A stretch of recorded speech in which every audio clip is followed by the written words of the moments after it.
नमस्कार दोस्तों। चीन और भारत के बीच में 1962 को युद्ध हुआ था और इस विवाद को चीन ने हवा दी थी, जिसका मेन कारण हिमालय की सीमा थी। लेकिन इसके पीछे कुछ और भी कारण थे।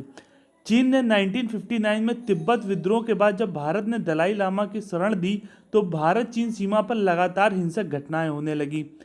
भारत ने फॉरवर्ड नीति के तहत मैकमोहन रेखा से लगी अपनी चौकियां रखी। चीन ने मैकमोहन रेखा को पार कर भारत पर आक्रमण किया और भारत के रेजांगला और तवांग इलाकों पर अवैध कब्जा किया और अक्साई चीन के इलाकों में उसका कब्जा आज भी है। यह युद्ध 4250 मीटर से अधिक ऊंचाई पर लड़ा गया। इस युद्ध में चीन और भारत की नौसेना और वायुसेना का उपयोग नहीं किया गया था। 1962 की जंग में पश्चिमी छोर से अक्साई चीन और अरुणाचल प्रदेश से चीन के सैनिक आ गए थे। ज़्यादातर लड़ाई ऊंचाई वाले स्थानों पर हुई। अक्साई चीन क्षेत्र समुद्र तल से लगभग 5000 मीटर की ऊंचाई पर स्थित है और एक विशाल रेगिस्तान है। चीनी सेना का एक ऊंचाई वाली चोटियों पर कब्जा था।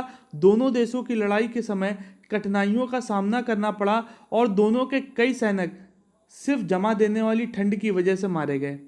चीन ने अक्साई चीन पर नियंत्रण बनाए रखा और युद्ध के बाद भारत ने फॉरवर्ड नीति को त्याग दिया और वास्तविक नियंत्रण रेखा सीमाओं में परिवर्तित हो गई।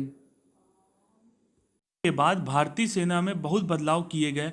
भविष्य में इस तरीके के संघर्ष के लिए तैयार रहने की जरूरत बताया गया। युद्ध में भारतीय प्रधानमंत्री पर बहुत अधिक दबाव पड़ा और उन्हें असफल प्रधानमंत्री भी कहा गया।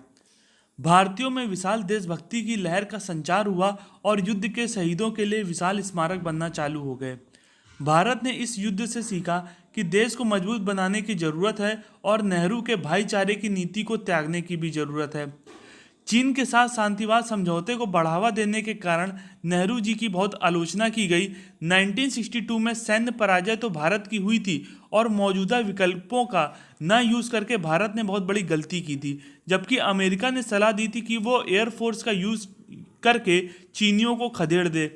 कई भारतीयों ने इस युद्ध को चीनियों के विश्वासघात के रूप में देखने लगे और नेहरू के हिंदी चीनी भाई भाई के नारे का बाइकआउट करने लगे। सेना को पूरी तरीके से तैयार न होने का दोष उस समय के रक्षा मंत्री मेनन पर आया और उन्हें अपना इस्तीफा देना पड़ा। भारतीय सैन्य कमजोरियों को महसूस करके पाकिस्तान ने जम्मू कश्मीर में घुसपैठ शुरू कर दी, जिसका रिजल्ट 1965 भारत के साथ पाकिस्तान की जंग हुई।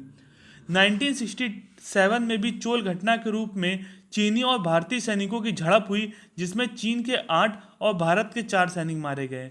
20 अक्टूबर 1962 में शुरू हुआ इस युद्ध में भारत चीन का युद्ध 1 महीने तक चला, जिसमें लगभग 15 से 20 हजार भारतीय सैनिक और 80,000 चीनी सैनिक शामिल थे।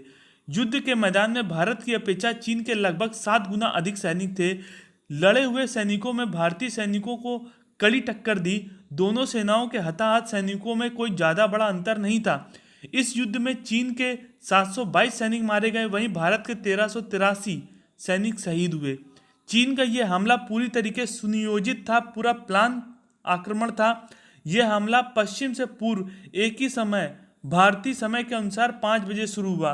तत्कालीन प्रधानमंत्री जवाहरलाल नेहरू ने अमेरिकी मदद की मांग की और नेहरू ने अमेरिका से लड़ाकू जेट की 12 स्क्वाड्रन और एक आधुनिक रडार सिस्टम की मांग भी की थी। 1962 के युद्ध में की पृष्ठभूमि की अगर बात करें तो लता मंगेशकर ने 27 जून 1963 को एक देशभक्ति सॉन्ग गाया, ऐ मेरे वतन के लोगों। प्रधानमंत्री की मौजूदगी में ये गाना गाया गया, जिसमें प्रधानमंत्री की आंखों में भी आंसू आ गए। उस समय हिंदी चीनी भाई भाई के नारे से छाया रहता था, लेकिन बॉर्डर पर चीन की हरकत से सब हैरान थे और यह युद्ध किसी पर विश्वासघात से कम नहीं था और भारत तैयार भी नहीं था। इस युद्ध से भारत को बड़ा सबक मिलता है और उसने सेना को आधुनिकीकरण पर काफ़ी जोर देना चालू किया। हम इस वीडियो को यहीं पर समाप्त करते हैं। मिलते हैं नेक्स्ट वीडियो पर।